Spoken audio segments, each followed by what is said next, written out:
Hi, I'm John Swartz from Miller Electric. Throughout the course of a year, we get an opportunity to attend many events and shows and interact with our customers to talk about the TIG welding process. When we do, there tends to be a pretty common theme of questions that we get, so we wanted to take an opportunity today to go over some of the more common ones we get. So we're going to cover topics in today's video like what is the proper angle for holding your torch, how do you prepare your tungsten, and we're going to talk about some tips and techniques to help you improve your stainless steel TIG welding. So let's get started. The first topic we wanted to cover is proper torch angles. The first thing I usually tell people that have issues with the TIG welding process at most of these shows is if you just keep 3 simple things in mind with the TIG process, it'll probably solve a good 80 to 90% of your application issues that come up. It really boils down to the angle of your torch, the angle of your filler material as you're adding it into your molten puddle, and just keeping in mind that the torch melts the base material and the molten base material melts your filler rod. To make things a little bit easier, here's a little snippet from the Diversion 165 and Diversion 180 DVD, maybe help clarify things a little bit more for you. Now I'm going to demonstrate the proper weld technique without initiating the arc, just to make it easier for you to see. Since I'm right-handed, I'm holding the torch in my right hand, and I'm going to work from right to left. If you're left-handed, you would work from left to right. I want to position my torch tip within about 1/8 of an inch from the surface. Once I establish the arc, I'll tip the torch to about 15 to 20 degrees away from the direction of travel, which allows for better visibility of the weld puddle and accessibility of the filler material. I move the torch along the seam, making sure to keep it centered. If filler material is needed, I bring it in as low an angle as I can to help prevent hitting the tungsten and contaminating it. I progress the torch along the seam, adding filler material as necessary.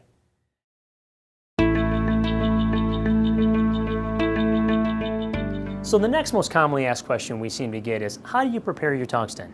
So here's another little snippet from the Diversion 165 and 180 DVD that talks about how to grind your tungsten regardless of what material type you're working on. So let's head over to the grinder and sharpen the tip. Before preparing the tungsten, make sure to read the owner's manual for recommended safety precautions and additional information for proper grinding technique. I have my grinder set up with a diamond grinding wheel. Tungsten is a very hard metal, and although a typical grinding wheel can be used, you won't be able to achieve as good a finish on the sharpened tungsten, and you will wear out your wheel sooner than if it were diamond. You will want to hold the electrode parallel to the wheel as opposed to perpendicular. This ensures that the grind marks are running the length of the tungsten rather than across it, and aids the flow of current down the electrode. With a steady grip, I slowly rotate the electrode to form a point, much like you would sharpen a pencil. I want a point that is no more than 2.5 times the diameter of the electrode. This is how we would prepare the tungsten for welding mild steel, stainless, and chromoly. However, for aluminum, we would add one more step. We would take the sharpened tungsten and grind off the tip to create a flat spot or land. When that is complete, we would place the tungsten back into the torch with the ground end sticking out approximately 3/16 to 1/4 of an inch.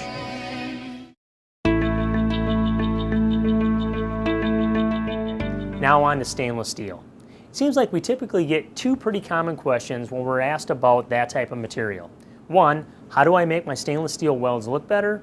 And 2, how do I prevent the warpage that seems to happen all the time when I'm welding this material?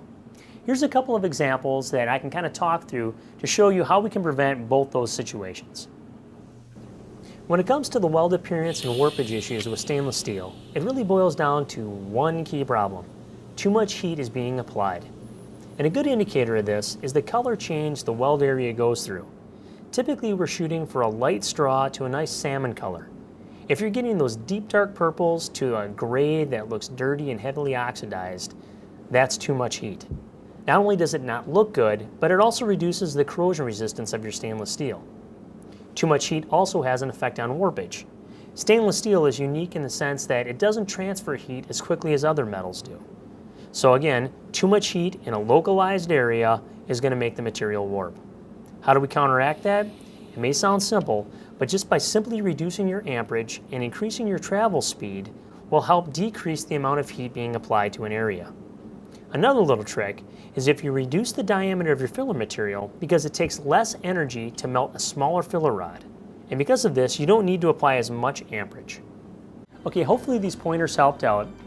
For other Miller product information and other welding resources, make sure to always visit millerwelds.com.